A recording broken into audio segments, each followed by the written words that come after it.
wodi me chia me ho ma say me ka hwe na oni bi aka oh David say e sha se a I said what this can do what did you do now person better test you busa what did you do now so say better test wa you busa wo so da bi say am Robert ni duru ha na be so what do you okay odi mi da se okay tra wa na ko ye ya no ye na ko ye ya yes and you know what did you what is what you on ho oh me chia me ho say we a won chia me ti ma me chia me and chia ho why I am here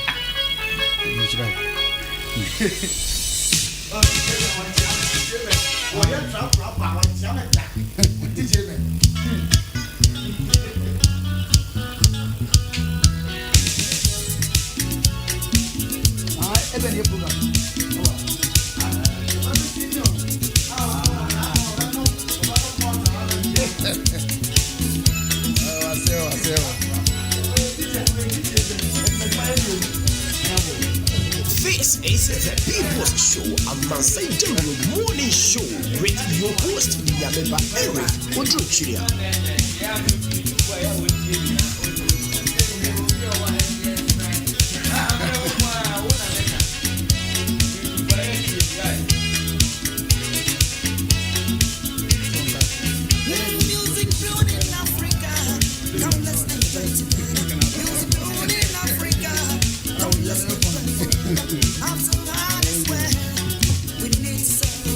Foundation of Christ Ministry Apostle Emmanuel Jemfi nyame sofo pani nyame nam ngosra so wache na dom se onfa mo ane manfo nyina na papa nyame na modom so boa oboa nkrofo no enya asem kitwa ti anopai se wutie ene a Foundation of Christ Ministry yemfa ya ha nyina nko ho nyame na erade sofo pani so ebejewo na waboa wo ama wafri sunsum mu niema eha obia no so no obeyiu atumi ede efremu ama wonso wanigye atumi awieo payo yemfre erade so pani Apostle Emmanuel Jemfi was 0249 00 6262 0249 00 6262 wadana bache ya jomini a bibia okay ya to send wade na huni okay weekend na ye weekend no ye na musa nsem na ne koyi bia ja ni areho ni yesede ni ade nti okay and one minute they do right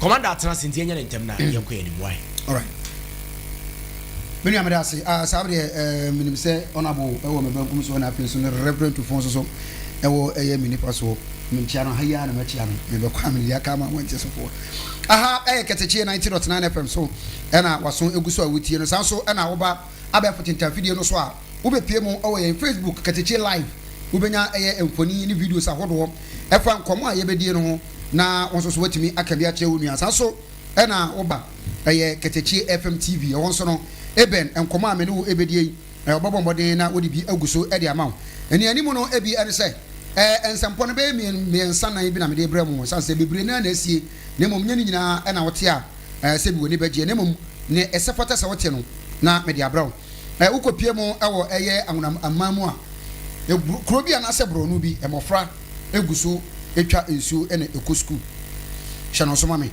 ne to so mienu so no abaye bi anidin ede posti ne nsem ene nam emontene so a wo kire se wokunu abono fenfenam adan a wa amane nana mini nchiremu no ebeba ne etwa to so no eye abrantie bi a wono woye fake doctor e wa twema mem ha ya amanfo bi abono akunu die ntina wobono akunu enye mem ho e no mobono kunu die na eho ana nkomo no ehya se free obi frɛ assembly member wo kro mo se no emba power emba no mo frɛ emba no ntie bi na ja owi a wono so ndi asem no echi se oye emem di hye de aja ahwehwe mu ano nso atimi ahu asem no ne poma sibre abusia ha aye Katakyiefm 90.9 FM so ena me de ebra we aye segment a ye frɛ no aye efame ho anopa bia no motwempa mu ekobo no nkunu mu ho de na yese me de nsempo no me de ne agidini ne agentre ha ne efre poye ko aye atoye ne efre tifi kwa na afo no me de abra emu abobo ni mo atepoye na so watie bi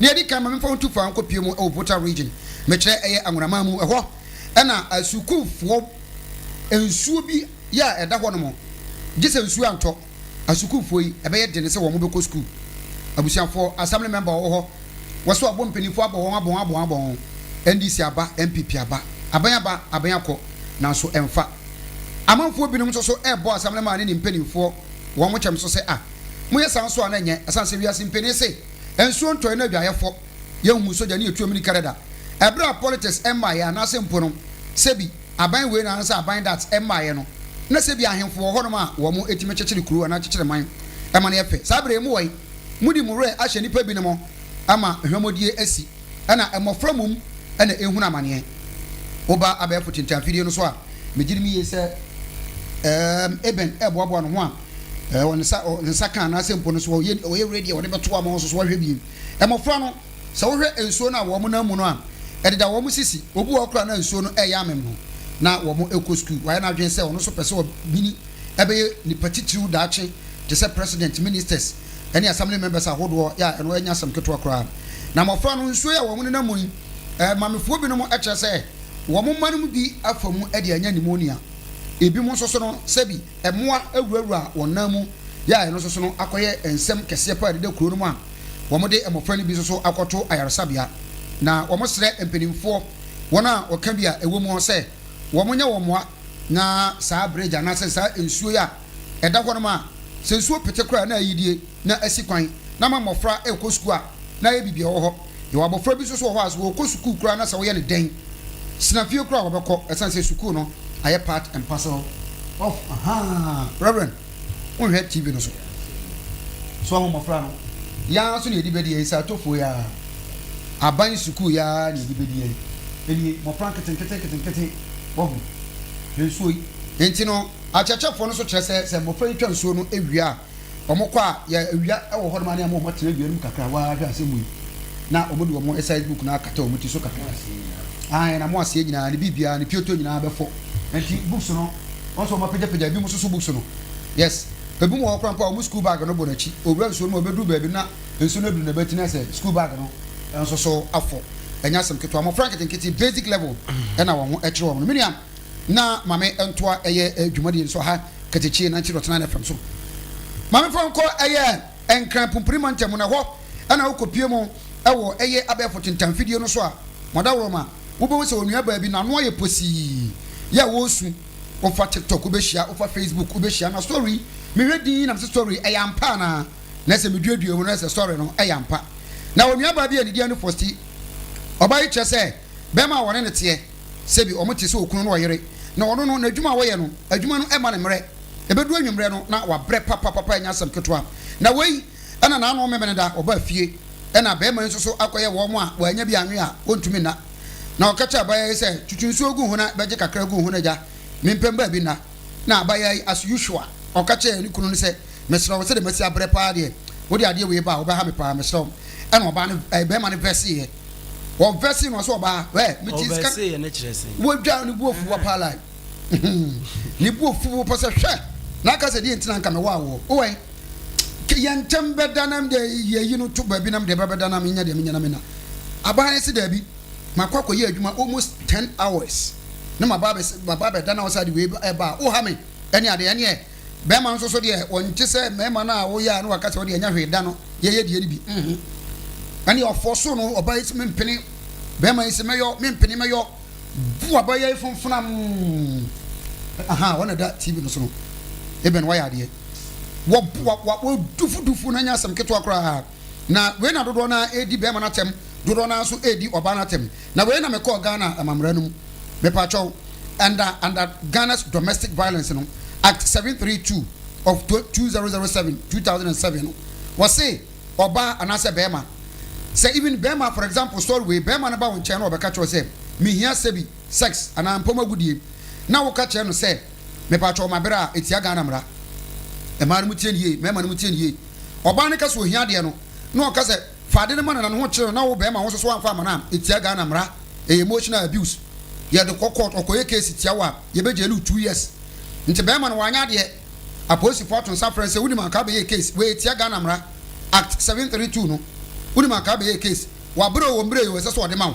nti so anfa ma wo de ono so etia Ghana mra act ne kire se wa bre kra fama be ma no ma ne nya de opɛ wonya de opɛ opa siniema ye de ben opa kopai abo opa na be ma ne ka se biam nye se 2 years at 732 Ghana mraro na eka nyame na meka wati be ma no so yesa me mpene na me dem abre na me dem do oboa ko case me eche no obekom 2 years nti we aye story a eno so enam aye emonteno so abusua na me kokra no ebre ni nti ma me fa wo embepie mu ewo Asante Montemu Ashanti region na ehwa atwuma mo bia south ye dia hompam je ne se ye dia kra dia dia bamu ankanye na wo pie mu ewo eye atwuma mem assembly member ho your friend Emba Power me amade hye kronkron pa Emba na de omnyina no se e break akra etwam na doctor bi herbalist bi papa bi a wono oye ahamba oton eye bibiduro a wo beji din wo mem ho no ma ene ofa amanfo bi no mo etete won ewo eye bibiduro no mo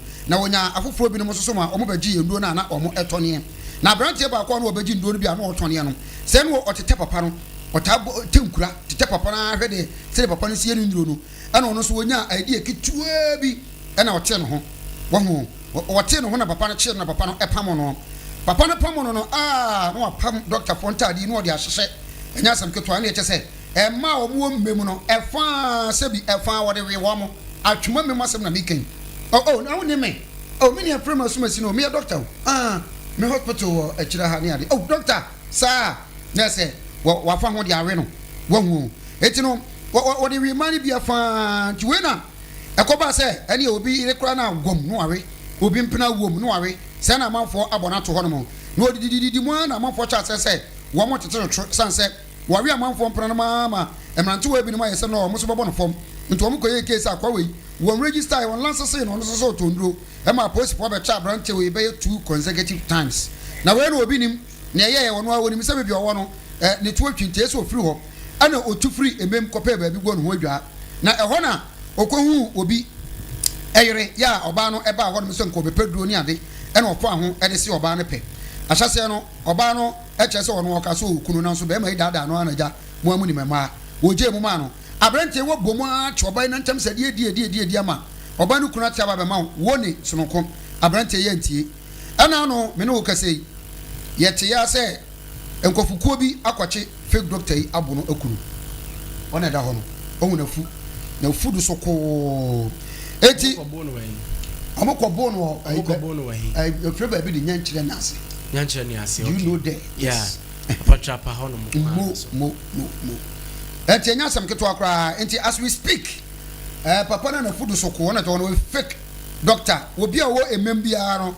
ana wa wo free emem se wutie mi a na wabomode na wafre wonua bi na wakai se fake doctor bi anase mpono papa bi be ye bibiduro e wo kuro no beji din ya me pacho Dawuro ma wotete amanfo bi no ebi mbeton ni nduro no ba ko no ye fake anase bi wo we mo mpana no no samre na wiye aba menua etina ensam ne de ebre ni ntino me de ebeso ha no sey na chese tesi ana sese na sese ye ufulo ma ye hu se yes ofri mem ho a yes anase bia ofri ba bi fufuro yes etino me follow up now so me wo birthday wish ba ko pe okay yeah na me kontuma yo Wadawuro ma abusuan we dia me bre no aye bre esesa me ko na me for birthday wish we entumo me nua Safiu ono ene me maame last born ya me nua no nyina kama se ono ena da makoma so me no ka sei o jama abruchima mu outside na ene na woda ba bibia wo bia no mesre nyankopon wo hira enkoso yedie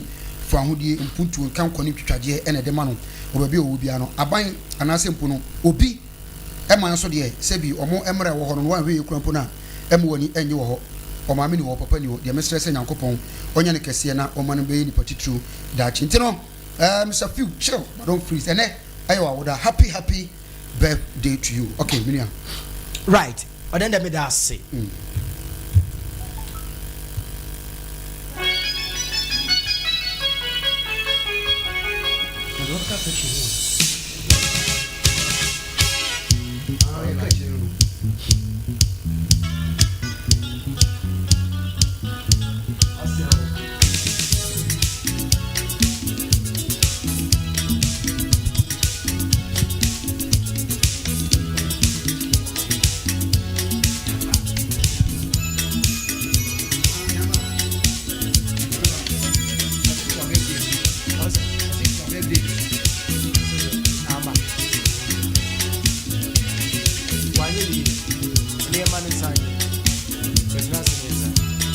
and I'm in your man. But you listen, who's your Safi?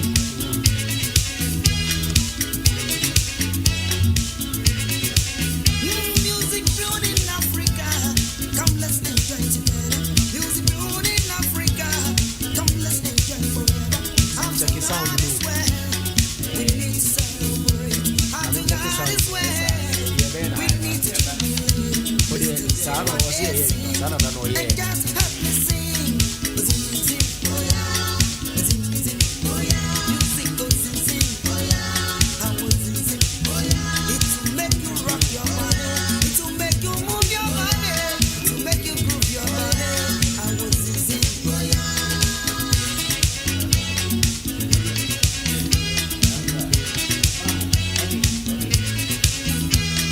Oh, zing, oh yeah. It's your kind of music. Oh, zing, oh yeah. It's my kind of music. The move is alright. Let's groove it all night. Don't get so lazy. Yes, something We are still on the show. to do what they say. Enti anope yemfa happy birthday so confirm Safiu. Happy birthday to you, Safiu. Happy birthday to you, Safiu. Make you move your body.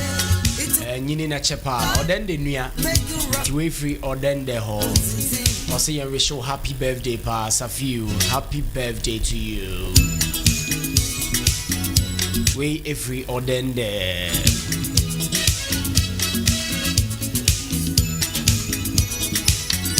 Oden de nua no Safiu. Happy birthday. Right, away from that. Memfa belated happy birthday panko emfa emma miankasa minua onhini banana breadu. Belated happy birthday going out to you. Onhini banana breadu. Belated happy birthday to you, minua. Come let's enjoy together. Music brewed in Africa. Onhini banana breadu NPP After God, communicator. we need to celebrate. After God, Na fe so why dey shi kron wa ferry. Ti ohine ba nyame nhyira pa wa o akoma papa. Enti nyame nhyira. My beautiful Gloria. Ekunu no no. Enti ene ye ne my beautiful Gloria nyina. We ye your beautiful Gloria. Ene ni nyina kan bo mu. They have a show belated happy birthday pa. Ohine ba na bread o ye minua pa. Ohine nyame nhyira pa why? Let's not say next shit. My beautiful Gloria, enemy, any team Nina, KATAKYIE morning show team Nina, I show happy birthday, belated happy birthday, pa. I ain't what? Right, away from that, no, you better watch this one or pay a wahasi, honorable friction. We're watching. Remember me the one. One double code here. I go find them with the eye book. Then I mean, I see. I go find out. Say, in the near sorry now, Mujadi more for Sunny now, Kachamada Bujama. Now, I said that the more Kidan for Napopon, and Daruma. Okay, so now, I saw me. Okay. I pray the make us so far, so good. And then You see, BBI okay. We are okay. All right. Not move for another band number. My income. Oh, not move. Yeah, we are always available. We hear they say, Mumbeto Mosa Frey say, Muhia, Ebeba. Because yeah, they deliver services to the good people from Ghana. Okay. Anytime we hear say, Opese, Yamrana, Eminia in church, Ma, a chief would be an offer. Catching the boss, Ebebana, Ebema church. I see. Right, honorable friction air communications director, Ewo, Echima Nwabieja, South Hasi. Mahu flyers were one team. Say, honor communications director. Na afi abeya battle. And I'm na ya battle the dad. I remember no Kenya men when ye and this amount your positions in your to a swabba. Motu swaba dada. Nina, your to a swabba dada. Communication ever since a buyer Ghana secretary Prana, yeah, continue to a swabba. two de da nyina mo to da na election ya pa oh I see afin so latest by there September October mo kwa de na chese yes another election bi on constituency okay remember party for na efre say yes am ran na to iduma dia ye di abo party okay because you see a youth ya hodin go so you and over the years experience yenya our politics no party for na enhwe say emphasize experience in continent fin to man na sa to chi enkra say yes and contest me so nyameba emre dra munu aketwa friction mesa abo for the my party for them na magina say party for into me so aba na no na me say party for say you say bon sama unim no dada no ye chen so abo for unhu no da I don't know, but can say the engine you know is better than the devil. The devil you know is better than the engine you don't know. Because of you, how about pretending so your engine? Because no one can supply you Lucifer the chain there. If you say oh no, see a bit on watch it. Everywhere now you have contact your party for now. You ban so I say so many hours upon the monty, and they say you might have the chance and to the best of our ability. No, if you say you deliver, you said yes, say yeah. And na ka ho bi na ohwe voter over the years nyano e watch man obi aja so 2024 itimi den ipeja e vote me den e course so ohwe voter na yenya tama na north ne south na bumba kono a na yenche mu kra no voter yenya na afi no tama na north ne south kra bumu no yentimi nya sa vote no bisanda so afi nyame encha de ejumadi ni ye modern bo aya antia na ye sorry gina ye rural fie street by street ko campaign the gospel to the people no ina ka ho bi na ma e vote no etimi ye den e ko na nim sa no hwe ye zona during the elections no the party hierarchy na cheche Ashanti region into 5 zones na ye ya hasi ye zone 2 na oba ye Chuma enclave ni na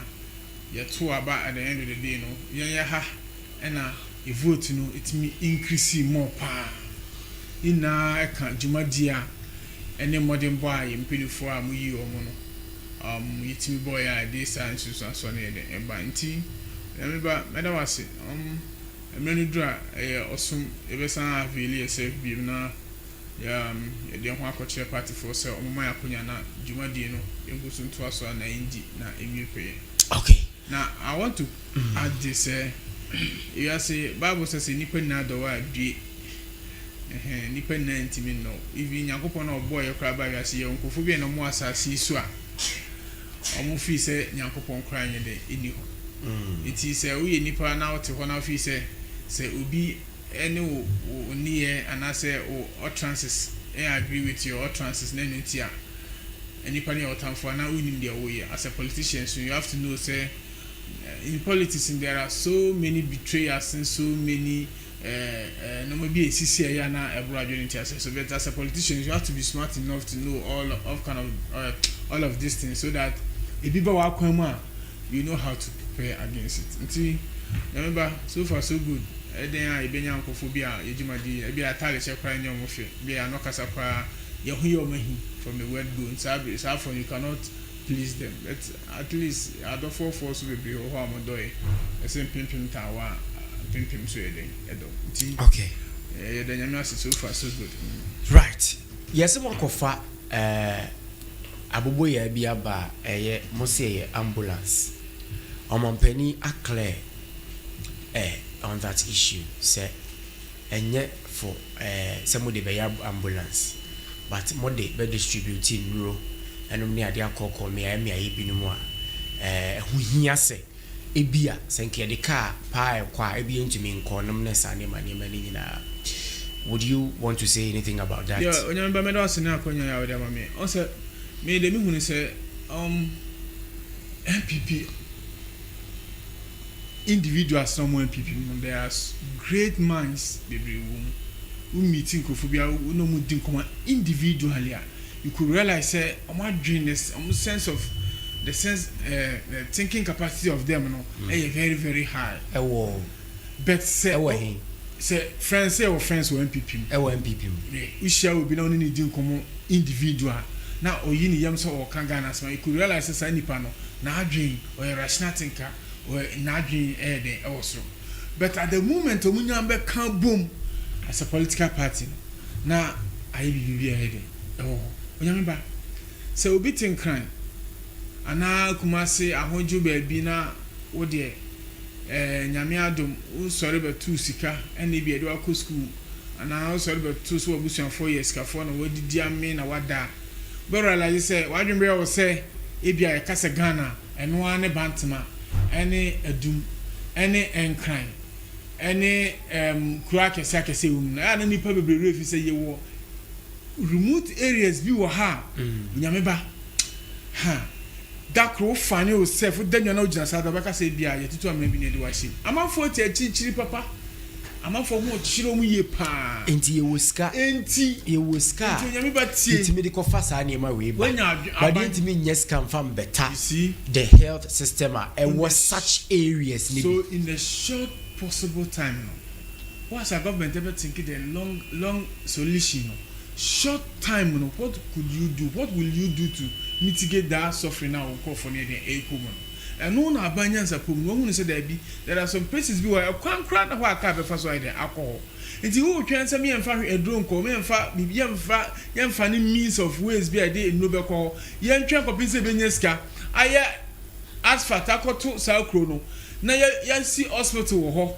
ansana sa enkro no ye de akadia esese ye de koboama omo ye friend say omo apomudin ho nsem ekofom ana na me de ndwin sa me de as a responsible person and as a rational thinker as a government no esese ye fa ekwan bi so until say ye nyanye sa ye nyan solve those problems na onyamba wo ka no ese ye fa ni aware you bet me di enuro ni bia den akomu nta abanya se mo so crash bicycles e bet me afa sa ekwan na enye na aka ntimi nko ho no na moto na afa ho akosa nkuru no so na ko universal medications na den amom se na be ya ho kire ewo mo so be mitigate until so government ebe timi atoto no mo yi ne de akwan papa akoho asphalt roads akoho ne akosi clinics ni bi ne your friends and health facilities ni be dey ho no best way ibetimi and they solve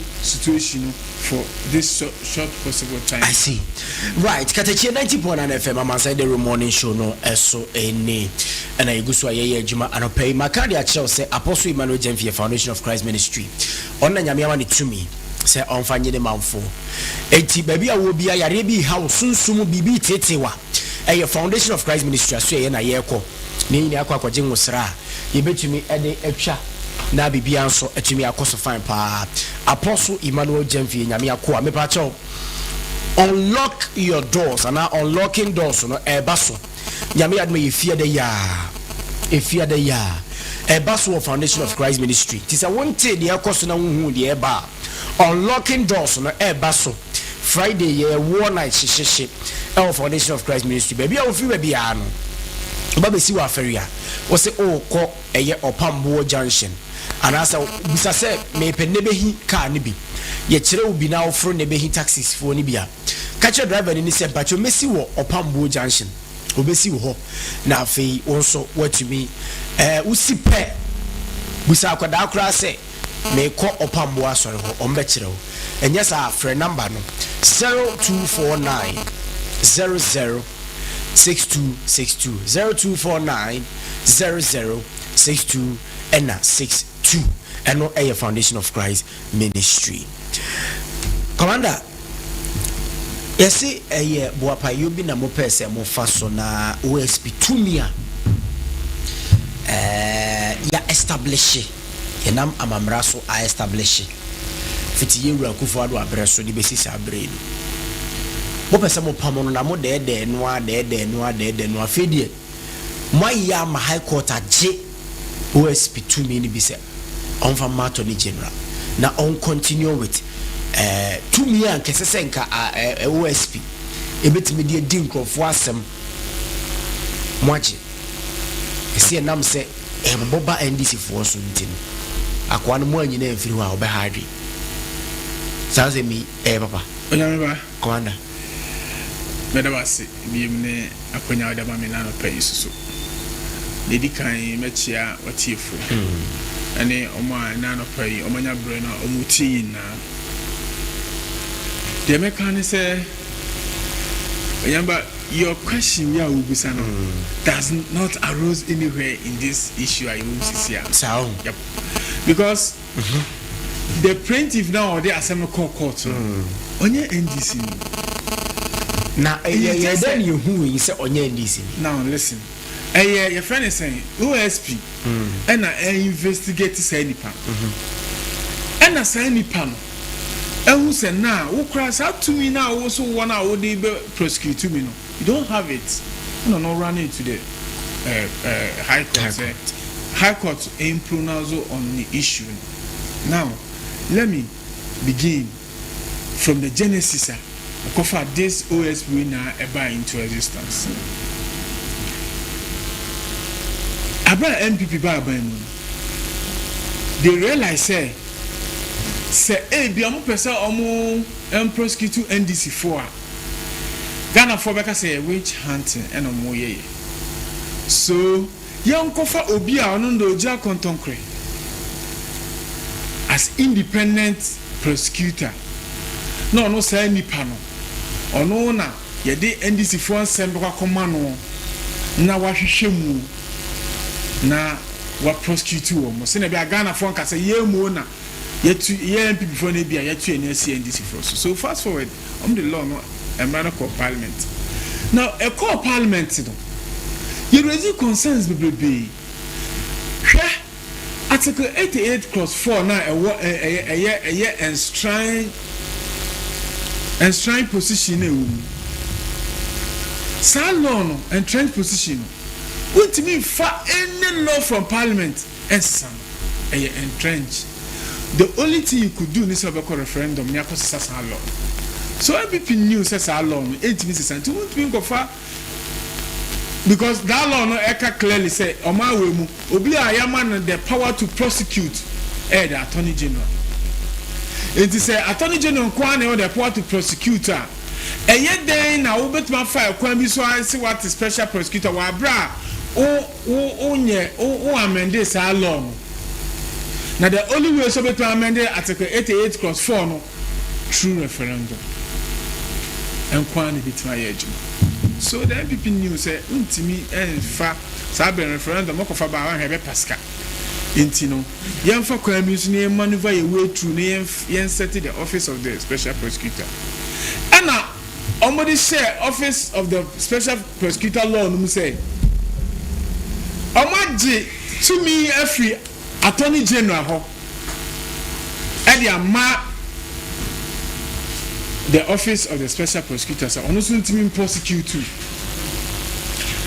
na say eduso ko prosecute a Attorney General na emma na konya say bia this case ya me di court Attorney General me person this case e court intima me akonya na me mfa case we enko court and almost set this our laws no and a parliament here then ag2 mu abra na yura Professor Makwekwe presiding over parliament did that law no here then atum abra parliament this our law no tum no citizens are no more money legal luminance be raise concerns about that law now ma passing or parliament no ekasa our law will not stand a test of time because there are so many no maybe omniscience ma ebe higher that and so before I'm about mutin process mo be di dream ntino the salon no e buy the sa OSP law na e buy fast forward and I edit too now oni mo nyame ba de ba ko esan ye won wo afem before setting law mlani wie ye no omo maneuver omo way through setting that 40 law no omo anyo bia appointing as first special prosecutor Yura Martin Amidu and appointed. In the reason to appoint Mati Amidu. Sabre na Mati Amidu ni NDC 40 ado awoma so. Din achese. Tom de ni bebu amukum. Omo de ni be hye ho na chese nka wa kunkum ye na. nti omo di matami di because omo first case omo come ano so onko hwe PDS onko hwe your friend say Airbus scandal mu ni onko hwe do ye your friend say oye your friend say omo kan sen kra sabe no more technology bia no musu ye onko hwe do ye behind Ghana official 1 official 2 because in their thinking capacity no mean say Euro Joma Hammer and a lead that transaction na ma Airbus na ba Euro afem emre koso no now scandals no corruption sorry wo MPP amanyoko mu no na so kra che the MPP for no person on prosecute NDC no for na no mu fi so madi bone no afem atamedu yes obekoma na furata fense papa ya de oyo na anye ntine do betena ho say people say na baba na matami di yes okosoma ze hey marafo nye ntine do kota ye se hwe MP NDC for no manager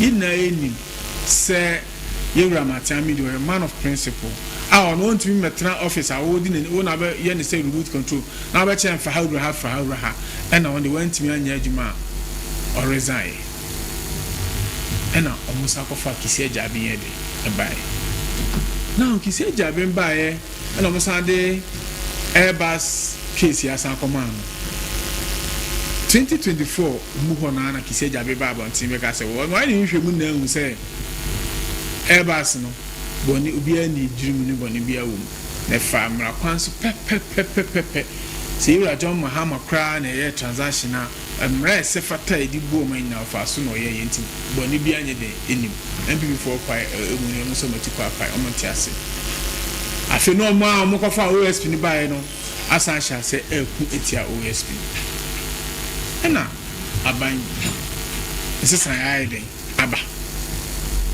change of government eba ya na se private individual bi ehu the loophole a was our law num na so the court na se high court approve na say our law na OSPD adwuma no enye sa na se oye na afi ye de na de ehun sobo ekobo NDC4 nti media mehu ni se mo share up fa asemu se mo de bebo NDC4 a enyeye as a private individual onimu mra no say ye de mra bi di na mra ne nsem fata na sa sai ni pan de court na sa court etie na asema eye de na de ehun so boy de ekobo God being so good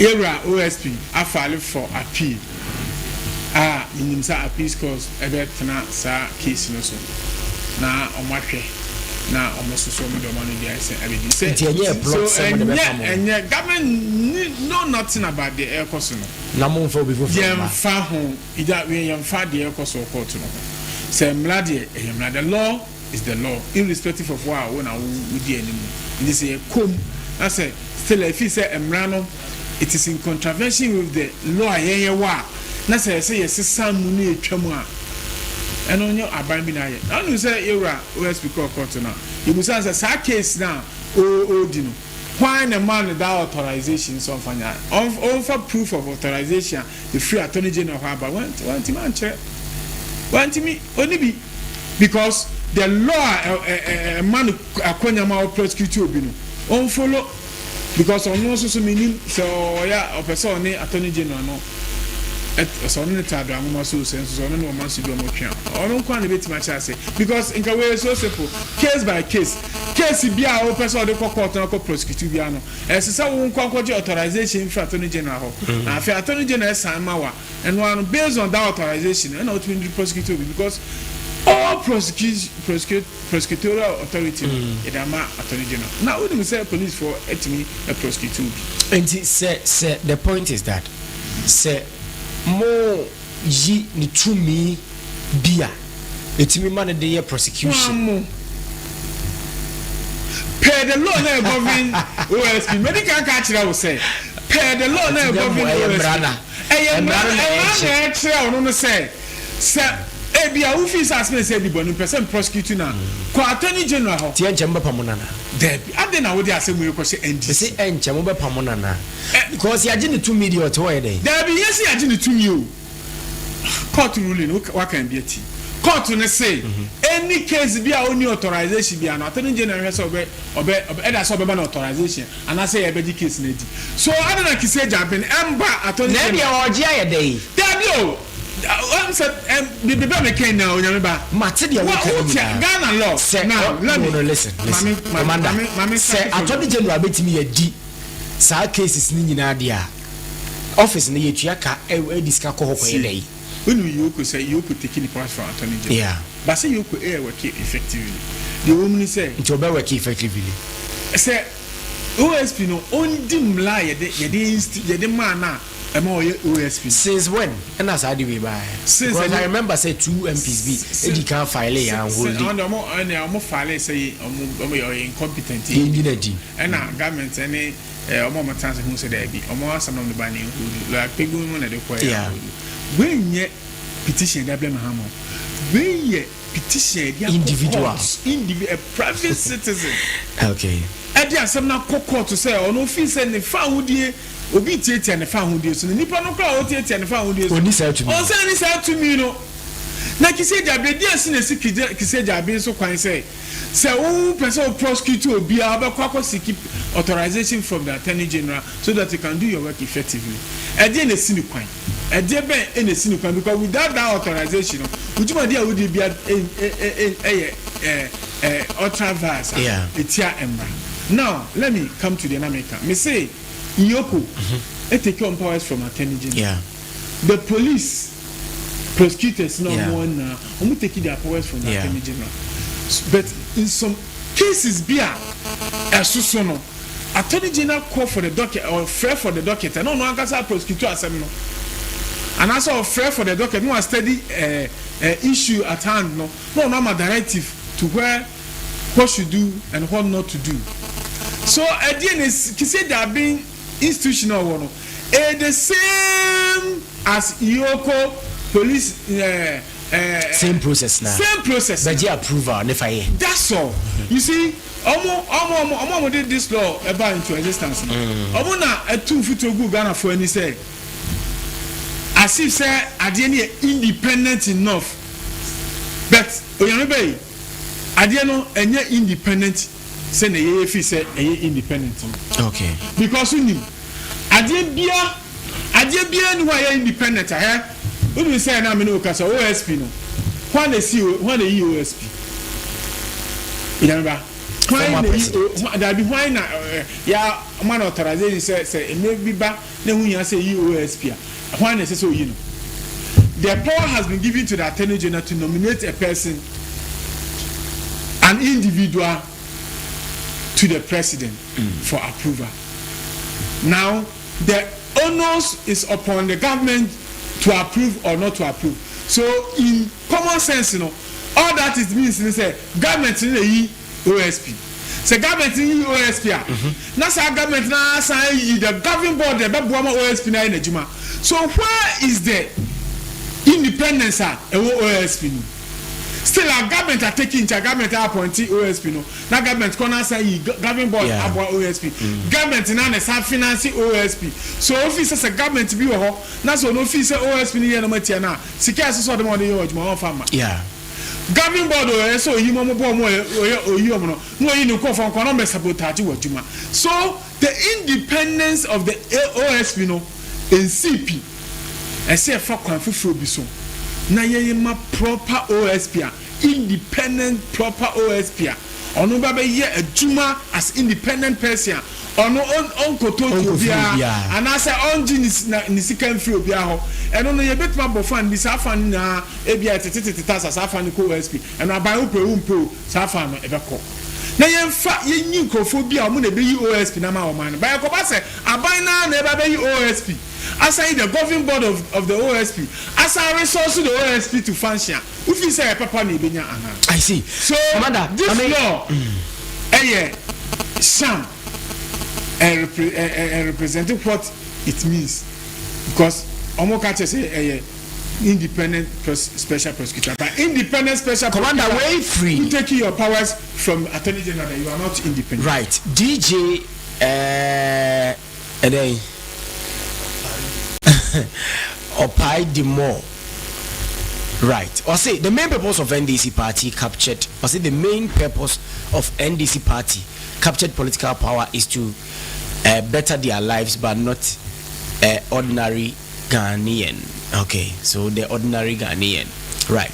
We have learned our lessons. I love NPP party. Greetings to Dr. Baumia, Chairman Oduro Kwekuapia, aka Asanteman Kuka, Honorable Maxwell Ofusubuachi, former MC Swami, Chairman Ousu Bempa in Shiayeso, Nana B and JFK. Wait for DJ Opai de Mo Felix.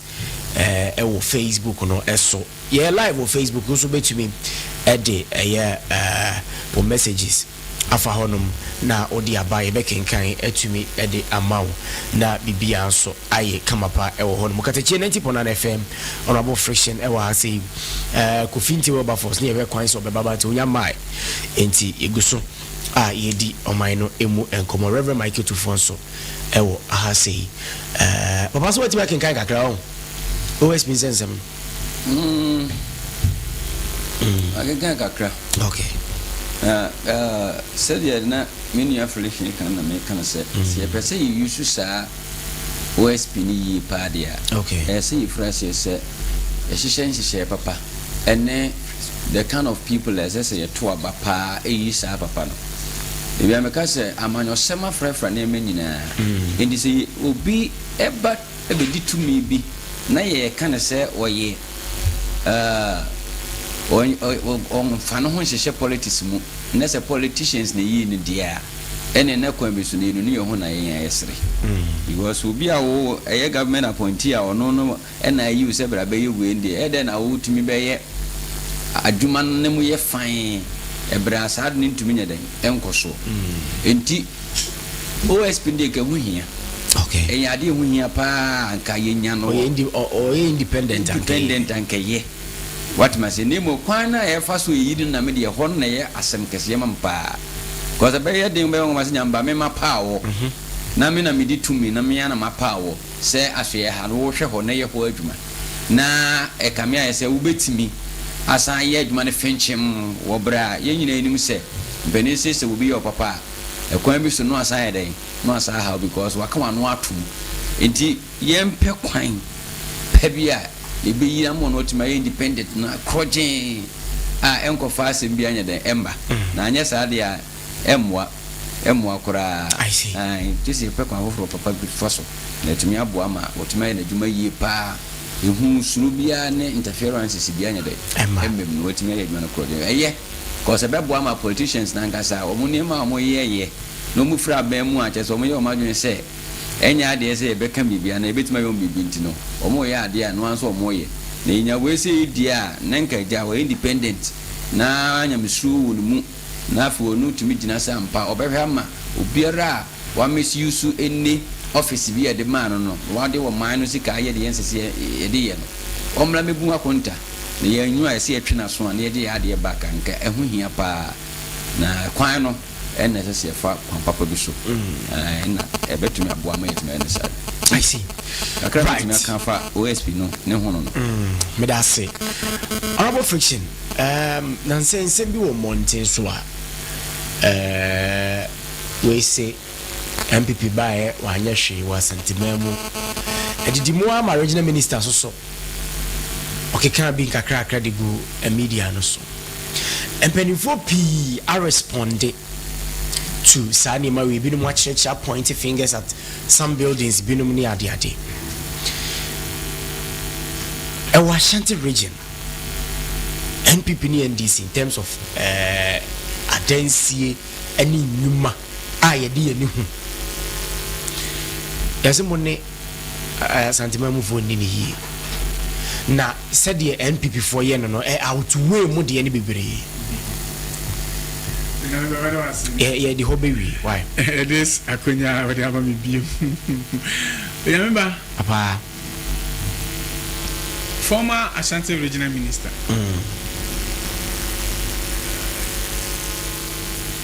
in 2024 elections, the heated campaign time, Enya Akwenya, Ewo Oyiripa FM so say Oyiripa TV so say UTBia. Okay. And a host no Paka. Ebusane say only 3 major projects ever since Omoba Bam from 2017 to 2024. Oma yediama asantemai. Want me? Ototo papa na sana point. This settles all the issue. Because the regional minister, he is the supervisor, and that's on a Banam Sinu Ashanti region. And man name 3 major projects. Ebiana sa danonenka agenda no. Now, you see, there are some things we have. You say can agenda no one say when your home answers. So you me two and minimum should cross me bana kabusan say yan can the NDC. Ya ma santemai. And I can topic you crank me self and military hospitals here. So then it's seen the prices and command a BBB going to make. Wait till say umba when you she no 2 foot as at the and she nothing. Hey, I was santemai. Commander. Okay. But dear, the person you have been see. Okay. Okay. And this Amaniku over the years, say you talk about our Ashanti region. MPP for 80%, normally 20%. Actually, I will say MPP are holding Nara our Ashanti region. They say they can wapo to Amanafino. On Chiso di Bebom. And I can pay for say we be na so banka okotokranka esro. Entika ba kura eno na to abama asanteman ma mo be president die. Enkanka unya akonya sa uba amamu mu a eni kwansa nka wo sidi fon ke so ye do ma akese be dia dance be kire sa ampa. Mo na mo so. Okay. Onya me ba. Aba na NDC wa ban mu. Abanda de etwa mu ansa na we ya it so. Yadwene asanteman na asantefo ho as a whole. Adwene asante region fo ho. Ewu say ye maame nom djumadi omudi ne kase pa ye dwadi. Enti yensi dwa kese ma omo. Se na bi atete wo no so kokeje tia na senso to ana wunya baby for no man wunya baby for na ikwantia no. Na atache ne tete ba ye fie na so betwa. Na yeru John Dramani Mahama ekoji loan. Ema Brazil contractor bi ba e be see KGT phase 1 market ema asanteman nyame papa abra ye be free aban mu 2016 no na KGT phase 2 ehu sika wo ho ehu drawings wo ho contractors ye twa omoka ene ekoto abafo fi anto ata edilusie tide na KNDC MPP hia ne say the commitment ya nsa komba abamu na omebo contractor ni tuja no ma hwe say phase 2 no obewie na ka asanteman ye ho ahihaye e oye dwadi abro ni beyenti abro eni beyenti MPP amanyoku tina honom atwetwe om nan ye be nye saa ena 2024 baya e de koto aba omusa ko opposition ena me no kasai ya buy within a short possible time no ye contractor no e wo site all ye adwuma gidigidi ye 4 years a day enemy before say be this term no na ye bie KGT phase 2 into operational e ye adwuma ma timamfo ye komo ayden ai se umpewe opedede onyameba se nya abro ni be ya abra na ye free abamu 2016 aba no na afale military hospital e ye 75% completion yes edana mu de ye se awie ya boss awie ya penti awie equipment na ye de be ye adwuma e wo hospital no mu no e bi kra na aba generators akese plant akese na de be na bi aba de na KPP hia ne se ombe she contractor na kina no diska ga ka wuramu na nka ye wiade no oma dragon mu foot sama 8 good years Sophie Clement for be a more from Afali military hospital.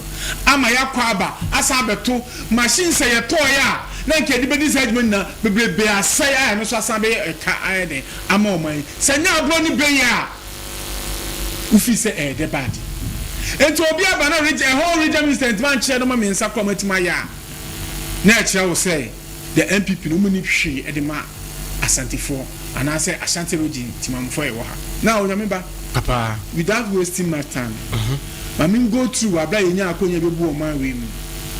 Here are John Dramani Mahama from 2013 to 2016 and no more or yeah was Santiman Hase Kaka and Chel. Medical Katakyiefm market until me belabor the point and I mean the time bia. Abla Bayano, you will see big market Wasawasi. A huge market Asawasi market. Asawase be say be market. Minimum Asawase pa Martina Hoppen. Yes, the whole area. Asawase big market. And it's also chair go kwa area. Asawase. I'm say hey. Me say Asawase. Ti be Asawase. Asawase area to say the waka say ebia tafo. Listen. Me mente Asawase. Ba me say edwane wa Asawase. Say say wo ba bia wo. No be wa Asawase. Nti ukwa Asawase say na wo see enche bia. Me ko hin. E be che ukwa Asawase a. Bebi a be je bia wo pe edwane bia e be che bia. Commander. Oye me listen. Me tie. Ye ba Asawase na say utimi kire ba bi market this. Me who big market no. Person makamasi. No, wasam de obeka but me say was to say wo mpon no kire bi si. Say ka me ka say to say wo mpon no. Don't worry. Before me pon me sure. But e was bro no crazy so Asawase say the wakata fo carry. You really say sense marketing kese power tonsu. Tonsu market and so unum dia and so kwat tonsu do say bia mama si market. You really sense market kese power tafo. Sir, big market. Hefa. Mimi hui. Tafo market dey say baby a station one so market kese no na ye na esi akopese station. And so say hu. Okay, I see. Me kwa kofa, me ko. Ade na wo ya ma. No, Debbie, I want to trace niema na oboboso no. Enti awai. Titafo market. Remember yes market. Ne buy. Okay. Market can no ma ya. You see yes Tafo market. You see Asawase market. You see Atosu market. Oh, this market I make. What's me for go kan han kram. Me can dey huge. Okay. Market ya. Ne seso ya akese. Okay. Na bo market be na muzi. Ebo pe adai ebo market kaka na wo na ye dimu dwa abrosa na etoso mienu no. Uhu no so. Abrosa no. Ai. Bosa ale papa we want Ghana hana. O da bi se me hu se yesi abrosa wo kwan no. Market is market ya na wonim se no se market. Se me de mimi nim. Tina wo ha. Man na makacho. Now, tie no ye market. Eno enti no nya market. Da mi mi bi say eno ye e bia individual bi na si ne dan. Ye wo mebu akwa. Na me che say eno ye market. Let me explain something to you. Ye wo mebu akwa. And ebuakwa izongo no ene marketing na ide ebumia. And my year ejuma market okay for 25 good years. Okay. Those days na ebuakwa market that pan wo before say atamisi babe ebu yesim. And we atamis ne see. On start here na year German Muhammad we. Okay. Sabre na market it is nothing to write home about. Ye say na ye tell so mu kwan ha beka sa wonye. Okay. And then you see this ultramodern market no who pretend is a woman and I say bia hu ya kasa. O da bi me hu sa abrosan si kwan no ho. And the market. Tie bia ye individual bi na esi. Now John Mahama na abreso health facilities are sensi ema asanteman kwan na mbebosu. Afali military hospital. You see Sewia hospital. You see Formina hospital. You see Bekwai hospital. And a long awaited Kumawu hospital.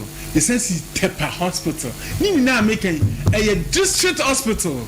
District, district hospital. Tepa de ende me hu. Say you can say district ba ko okuku mu so. Kuku. You can say district hospital. But we are Ashanti region nti. Say me hu Tepa de na me ko hu kuku mu de na say epe ese. Kuku ya hafu. Ya na me che say kuku ya hafu. Me make Tepa. Mo na me che say. So you bezi as tie. Me che say. Kuku asem. Me ka de ato de ne so. Why are they? Say. Na me sha. Tepa de ne ba ku so okuku mu ti me hu. Enti hospital akese o.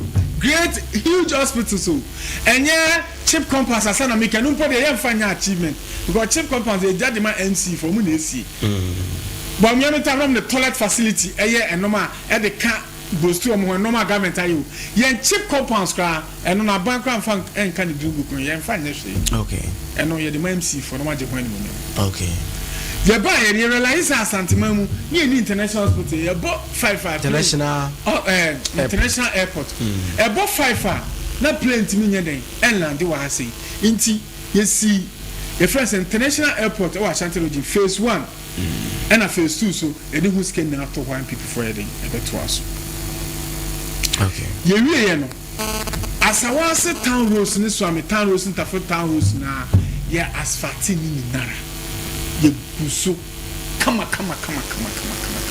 and are you telling me say asawase town roads no sa ye na no so wu ma o metaf me ho em area na me sure asawase mojizo ngoni mu nya area ye wie no ifiri soro ha me san ma kofro eba roads bi wo hon ma na edida ho de ba na ye asphalt so na say ye mfa asphalt ni de engus ye buy go baby to say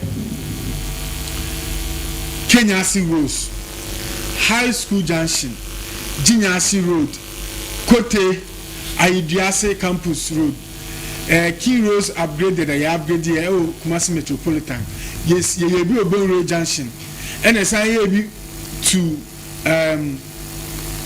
Tikrom Bawuru Baro Antwa Roads and Bekwai Town Roads na ye bi e was a honum ni nara ye wie no anso kwa education ye ba no ye realize say enkwala school na omukọ na school system no ehun ato atwe kaka o ti ye ni so adi hunu before say be schools ani a computer nya do do e sha say esi o de ni a computing na Ashanti region day schools community day schools ye anani na bebe so levels of completion pakoso ye sibi o hono ye sibi wa agrikenzema eno so ho ye sibi wa banka se wunim ho a ye sibi wa adobaru a ye sibi wa dujamba ene san sibi dujamba de kwenso dujamba ade hu se dujamba o misi me hu wahu se me ka se ye kwenso de na adobaru an so wahu adobaru o de menyanko achokoko adabu hu adobaru se community discourse when ne kwala komus yeah dujamba de so kwala ekoso school bosontwe oyeko esi ebi eden ewo ho ye wi ani hu se na usisi we nna na nkola no wi school kra adwuma na ombe ye si shoe factory ewo omayimu unse so be kan na kwa me kuma ewo shoe factory bi wo ho ma ye san be revitalize ewo aha ewo atonsu okay atonsu shoe factory ye be jomama tan ye be bie ne kese pa be inaugurate e ho na ye shoes e ma soldiers Ghana soldiers e military no be shoes no mo pa bo mo shan long boot I see ye no sa factory and so many you realize say na ensuo ho akwatwe kakra e wa santima mu especially kumawu ene konongo na ensuo hu ye demo mo pa you could see water improvement water infrastructure can sepa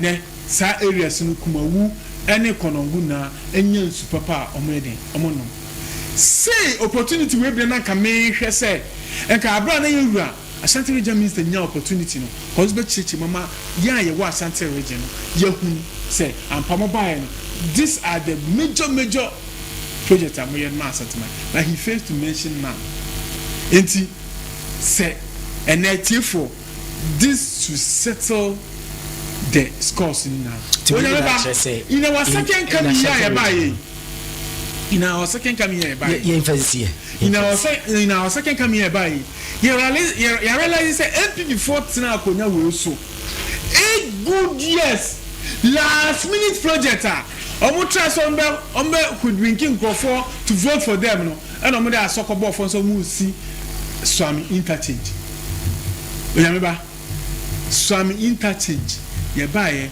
one person kwara na why dey beto swami interchange so but you John Dramani Mahama the nation builder any John Santiman na Santifo ehunti okay ye the same project na under the big pusher ye ba be we within a short possible time be we so am interchange ama Ghana for unsampa e yo say right commander me da say ye fancy na chia preko na menko onyame ba me de me ka say kwa wie no me chia party phone ni nara me branch executives me chia obi bia na anopai na ma chia me chairman of war chairman okay the Gangantoa chairman Abu Sadiq ma chia me colleague constituency executives na most especially receive yaya ntabano chia be bia wo bia Mr. Medase Reverend number yempon titia one thing I me hu ne say se to abama wo se brabe yo mampanyina me pa cha onye area to abama wo no pesi ene sese odu wani kire na wo ye ne ma papa ye de e wo ho that wrong perception we na I suggest senka Ghanaians dey be ye free intrimu especially any to abano ne politicians na be free intrimu ka be boy because ye be to aba na Ghana na yemu ache say ye pepenyina mna be di akonya no so na me pede ye to aba du we say kima the person has become father of all Ghanaians okay oni party A and oni party B it is a part government na hwe na bia pa no a wo ye ade a beboa ma oman no omu bia ho atono na se wo hwe no we den oye na nye necessarily se chinchina ye to abama wa now ha bia ye to abama dodo no wo mo na ese wo ye ne mapa ye den mo na mu ye hwe bia oman no ahokire no kra wo mo na ma sa nipa na ese oman deprive e wo sa oman ni mo ese wo nka ho no sa bia kra nke se ye die ne ye den e kire mo ne aye ti omunya adwena eya ne wu ntimi se ye hade sa region we ne to abama ye dodo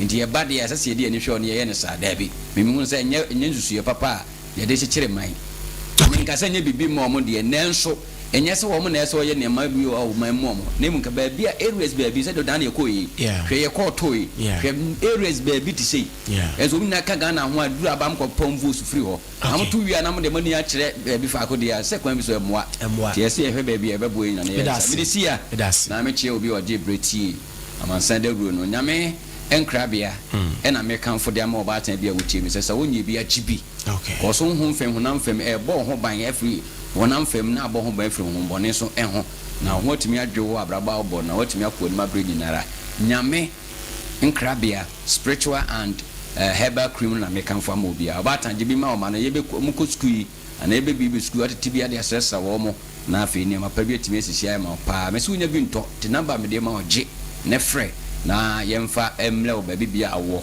na yenchiro na bra baby bia wo na so baba jibi na enya kama pa mfa ma ho 0246 0246 ne frɛ na mpedifo bajo so na fo mo ne what kese dodo apebia ne de opebia on sabede ebeka na menchia mama part na mensa wom choba na meken baby a wo bia ma part me chia wo ne wo na edidi wo choba ho nyina wo se don man pata wo de mind the taste nti so wonko ho a kokoso wa kokan wa no hwe ne hunu de meken se enye tro me nche of nie e wonfum park na chi ho a wonfum farms okay e chi ho of nie so abie mu a o ye provision store drinks bia so e ton ho bia on sabede e be kan bi of nie na me show pa last one ya me ma me akuasa wa Charlotte and afi me ma me ene me ho kani ma de nyina arechechire Medasi.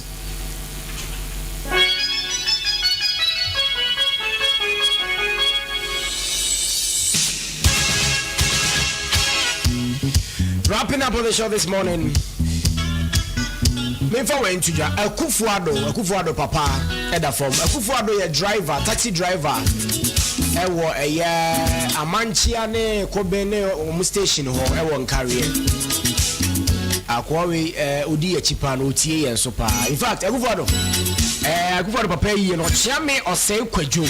Ochiame osei kwadwo. Na yi ne pomocho eba so 9th May. Ewo Koben 9th May eye memeneda. Ewo Koben penifo de ne betumpem ahomache no 9 dia kosia no pa no nkrono. Na afi wakopene krabia. 9th May na wobetena se Koben School Park ho a. Koben Park hwa na afi waye ayi no kama na ne kwasi da 10th May so watena se aye atoa so na bibi atumi akoso kwasi da na obekọ asori wo presby na ase asori na ansa na wabetena se 10th May no enti Akufuado papa yi ne baso wa ochiame osei kwadwo 9th May 2026 year. Basso, yes, Ramobia Shannon, Yanko Kufuado. In fact, on Amansan the Rosho in Yago, why? 9th May. Shami was a Kojunya Mefani cry in Zi Pa. 9th and 10th May. Mimi Dani Kwesiada. Cobain. But I say, you didn't see her.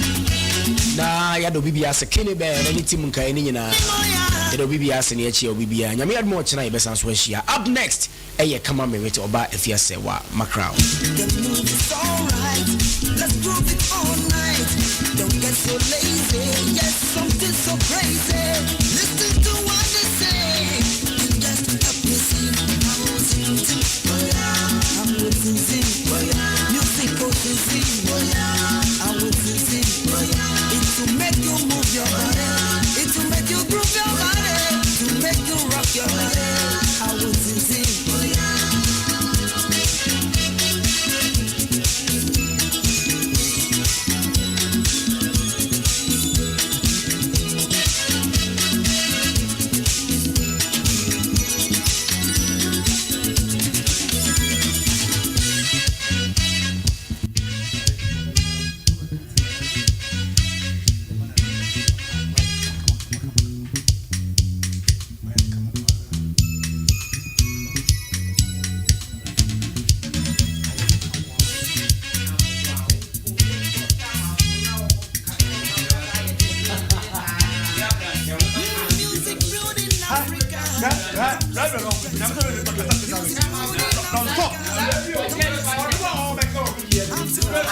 Reverend,